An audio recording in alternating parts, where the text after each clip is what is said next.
I was taken aback by the unexpected news that Thomas, my friend, sold the house I inherited from my dad for $450,000. The revelation came with an oddly cheerful tone as he shared it over the phone from the hospital. To add to the surprise, he boldly announced that he's planning to embark on a trip with his mistress. The whole situation struck me as sheer madness, leaving me bewildered. I couldn't fathom why Thomas would sell the house with sentimental value and make such an announcement. The news about abandoning his family, including his daughter Elizabeth, was particularly shocking. Thomas expressed a nonchalant attitude towards leaving Elizabeth behind, stating that she had been getting on his nerves and acting high and mighty. His callous remarks about his own child enraged me. As I processed the shocking news of Thomas selling the house and abandoning his family for his mistress, a mix of anger and shock overwhelmed me. It felt like I might lose my mind. I felt a strong urge to intervene and prevent Thomas from hastily disposing of the house. My name is Lisa Johnson, a 37.5-year-old homemaker. Life with my husband Thomas and our 8-year-old daughter Elizabeth has been far from harmonious. Marital discord has been escalating for a while, with suspicions of Thomas's infidelity lingering for about a year. Despite lacking concrete proof, his behavior, such as frequenting bars after work, returning with a peculiar sense, and gifting expensive items not meant for me, raised concerns. I've been too afraid to confront him about his potential affair, unable to take any decisive action. Reflecting on our relationship, I recall the Thomas I fell in love with a decade ago. His kindness and sincerity initially drew me in, and our marriage seemed blissful. However, things took a turn for the worse around the time our daughter Elizabeth turned 1. Parenting became more challenging, and as a full-time homemaker, I sought Thomas's assistance with tasks like baths and meals. Yet his behavior and frequent outings began to change, leaving me bewildered about how our once happy marriage ended up in this tumultuous state. In the beginning, Thomas, perhaps aware of his role as a father, initially assisted with childcare as I requested. However, as it became a daily routine, he gradually developed resentment and stopped actively participating in parenting. He started expressing sentiments like, "This is your job as a stay-at-home mom. You should handle parenting on your own. What does a tired man like me have to help out after work?" Thomas's complaints were intense, leaving me and Elizabeth alone in the living room while he retreated to the bedroom. Dealing with Elizabeth's tantrums and struggling through the evening routine alone, Thomas's harsh words lingered painfully. His withdrawal from interacting with Elizabeth became more pronounced, even on his days off. When Elizabeth asked him to play, he responded dismissively, saying, "Playing is your mom's job. I'm busy." Thomas didn't consider Elizabeth's feelings, scolding her if she cried and blaming my parenting skills. To shield Elizabeth from his verbal abuse, we often retreated to our room and played together, just the two of us. There were times when I yearned for personal hobbies like reading or watching movies. However, living with Elizabeth around the clock left little time for myself, while Thomas indulged in his horse racing hobby. The situation felt unfair, but I couldn't complain as our household relied on Thomas's income. I felt a sense of helplessness and frustration as I found myself unable to change the circumstances that had persisted for 8 long years. Thomas's disinterest in parenting and his abusive language became a distressing pattern, a far cry from the caring and kind Thomas I knew before our marriage. Despite enduring this situation, I knew it was essential to provide for Elizabeth, and Thomas's income was crucial for our survival. One day, while drawing together, Elizabeth complimented my artistic skills and suggested that I pursue drawing as a job. Despite Thomas's contemptuous nature, Elizabeth had grown up to be honest, straightforward, and cheerful, the opposite of my more introverted personality. It was heartening to see her thriving at school, surrounded by friends, and even earning the favor of her teacher. Elizabeth's compliments about my drawings filled me with pride and confidence, reminding me that she paid attention to me and appreciated my efforts. I was grateful for her positivity, which brought joy to our challenging family dynamics. As long as Elizabeth could smile, I felt a sense of resilience in facing the challenges of our life. That quiet realization echoed in my thoughts that night. However, our household situation took a familiar turn when Thomas, in his usual inebriated state, stumbled home and collapsed into the living room. His drinking habits had escalated lately, becoming a source of increasing concern. Sighing, I began the routine of peeling his jacket off his slumped body. In the process, a piece of paper fell from a pocket that typically housed only keys. Upon closer scrutiny, it revealed itself as a receipt from a motel. Unmistakable evidence confirming the suspicions I had only held vaguely until then. In an attempt to conceal the turmoil within me, I quietly stashed the receipt away on a shelf as the night unfolded. I contemplated how to address this revelation with Thomas. The next morning, with Thomas not yet fully sober, he left the house after Elizabeth had gone to school.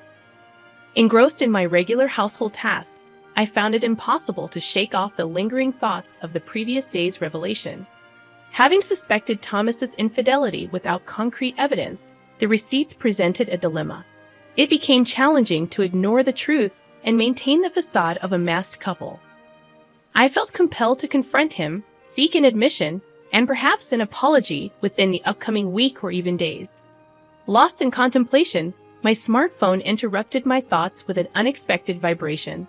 An unfamiliar number appeared on the screen, triggering a sense of apprehension as I answered the call.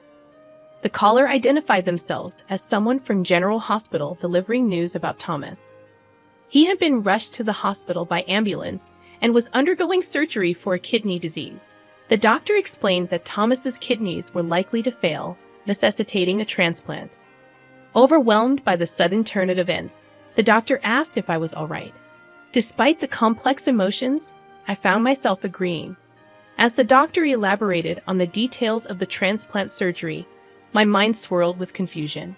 Although Thomas had often mocked me and been unfaithful, I didn't wish for him to lose his life. That night, I held on to the hope for Thomas's recovery. My thoughts centered around his impending transplant surgery. As weeks passed, news about potential kidney transplant candidates within the family emerged. Surprisingly, I turned out to be the best match. The revelation that I was a compatible donor for Thomas, despite the challenges in our relationship, presented an unexpected twist in our story.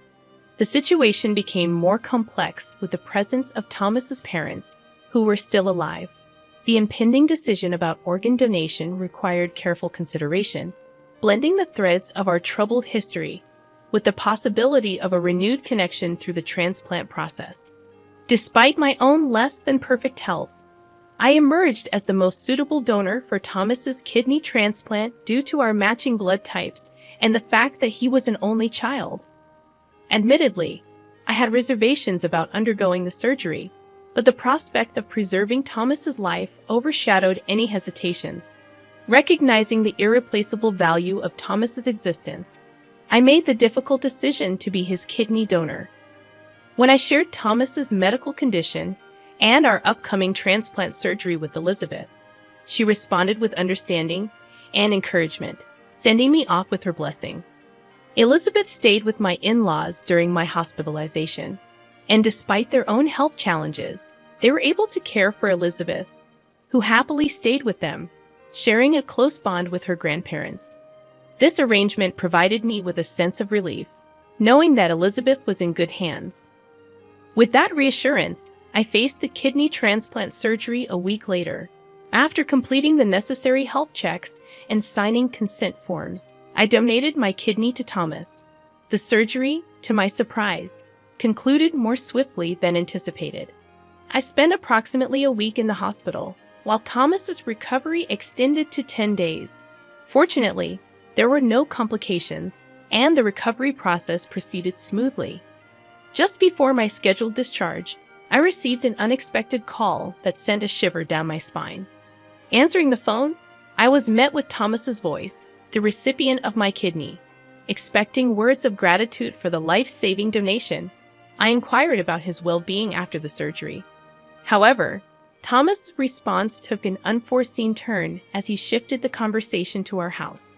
In an inappropriately cheerful tone, he disclosed that he had sold our house for $450,000 and intended to embark on a trip with his mistress. The news struck me like a bolt of lightning, and I couldn't comprehend the audacity of his actions. The house, a precious inheritance from my father, was being callously disposed of, and Thomas's brazen declaration of having a mistress added another layer of shock in the midst of my disbelief. I confronted him about Elizabeth's well-being, only to be met with indifference. Thomas callously dismissed any concerns for our daughter, stating that he didn't care and was leaving her behind. The revelation left me enraged and appalled. The thought of him selling the house and abandoning his own daughter was beyond comprehension. Determined to intervene, I realized that I needed to stop Thomas from hastily relinquishing the house. As the call abruptly ended, my mind swirled with turmoil. I was left grappling with the shocking news of Thomas's actions and contemplating how to prevent him from following through with his impulsive decisions. The urgency to protect our home and Elizabeth's well-being became a pressing matter that demanded immediate attention. Trying to comprehend the sudden upheaval caused by Thomas's actions, I found myself unable to believe that he had sold our house, especially while he was in the hospital. The shock of this revelation worsened my condition, leading to an extension of my hospital stay. Feeling helpless and distressed, I spent days on the hospital bed contemplating the next steps. My first instinct was to call Elizabeth. Without the house, we would have nowhere to go. Despite my anger towards Thomas's bold declaration about his mistress, my primary concern was Elizabeth's well-being. Calling my in-laws home, Elizabeth answered the phone, and I anxiously questioned her about how she was doing and whether she felt lonely. I also mentioned the news about our house being sold by Dad. Elizabeth's response was unexpectedly reassuring. She calmly assured me that she had taken care of things. Intrigued and puzzled by her words, I listened as she explained that Dad had told her he asked his mistress to sell the house. Elizabeth had navigated through this unexpected turn of events, leaving me surprised and proud of her maturity. She reassured me that everything was fine, expressing gratitude for my concern. Encouraged by Elizabeth's composure, I allowed a bit of peace to settle in. However, curiosity lingered about what was happening with Thomas and his mistress at that very moment. Reminding myself of the importance of rest, I allowed sleep to claim me. After 3 days of recovery, I was discharged from the hospital and headed to my in-laws' house. Elizabeth greeted me with joy, and my mother-in-law smiled gently, expressing happiness at my return. However, my father-in-law wore a grim expression, apologizing for Thomas's actions. I couldn't fathom how Thomas had strayed so far from the values of his wonderful parents. Despite the apology, I took some responsibility, acknowledging that perhaps I should have spoken up sooner. As the conversation progressed, my in-laws revealed that they wouldn't let Thomas have his way. Intrigued and somewhat anxious, Elizabeth and I attempted to head home. On our way, though, we encountered an unexpected scene in front of a realtor's office. There, we witnessed a familiar yet disheveled Thomas and an unknown woman, presumably his mistress, engaged in a heated argument. Dressed in sweatpants with unkempt hair, Thomas was visibly distressed, while the mistress, wearing a short skirt with a single high heel and a bare face, expressed frustration about the house not being sold and the canceled purchase of $450,000. The chaotic scene unfolded before us, adding another layer of complexity to an already tumultuous situation. Thomas's enraged stomping and his mistress's screeching drew shocked looks from passersby. Elizabeth and I, equally surprised, approached them, seeking an explanation. Upon questioning Thomas about his actions, he and his mistress were visibly taken aback, gasping in surprise. Accusations were immediately thrown our way, with Thomas suggesting that I must have talked the buyer out of the deal. Dismissing their baseless claims and instinctively shielding Elizabeth behind me, I faced their accusations.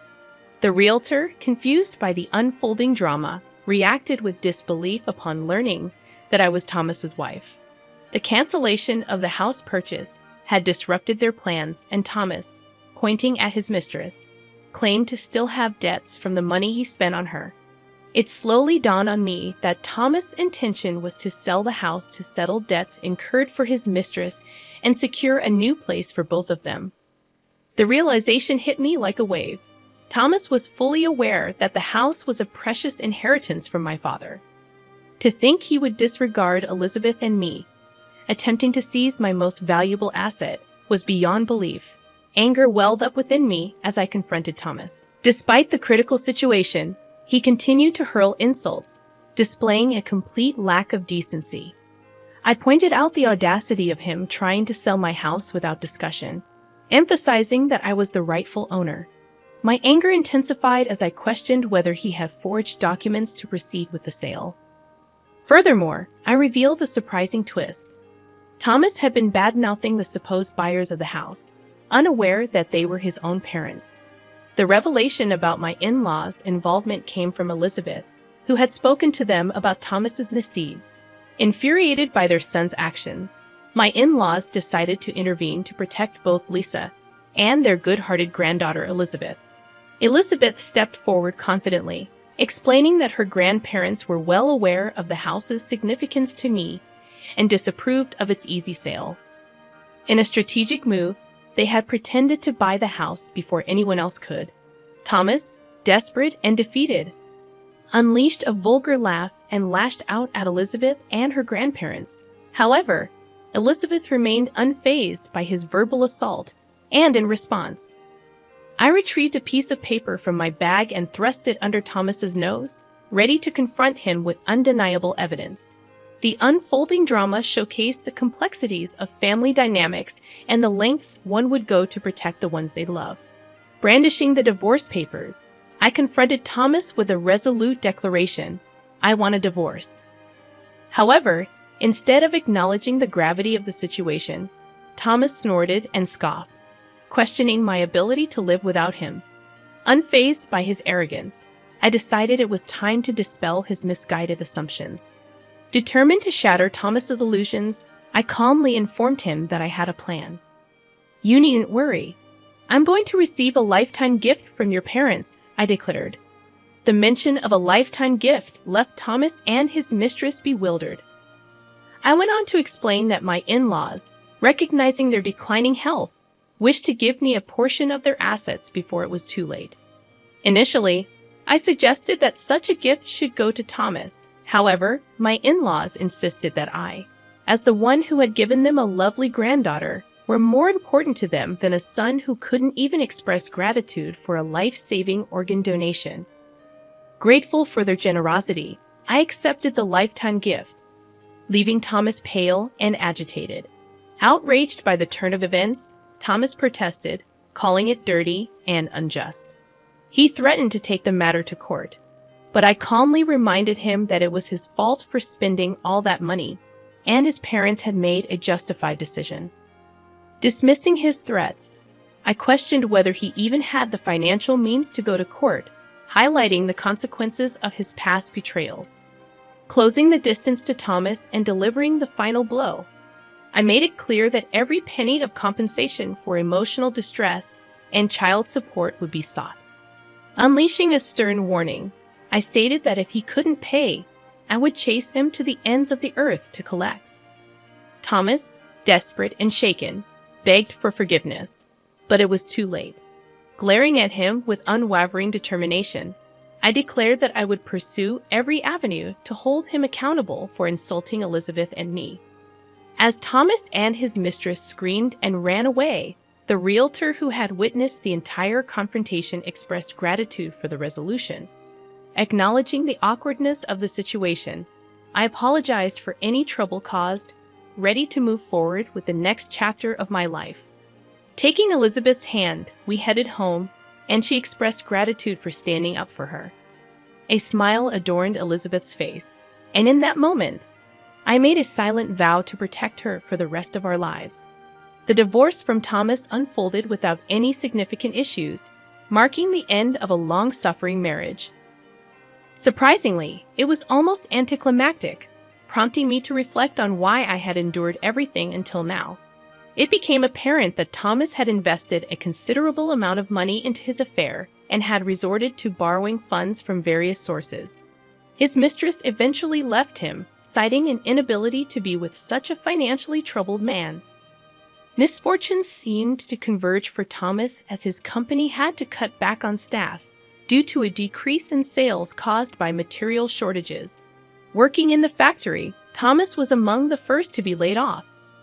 While it may be inconvenient for him, it's challenging to believe he was laid off for no reason.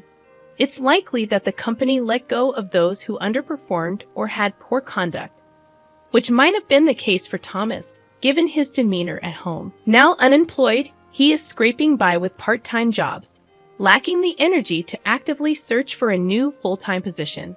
His life seems bleak, having lost his job, lover, and wife.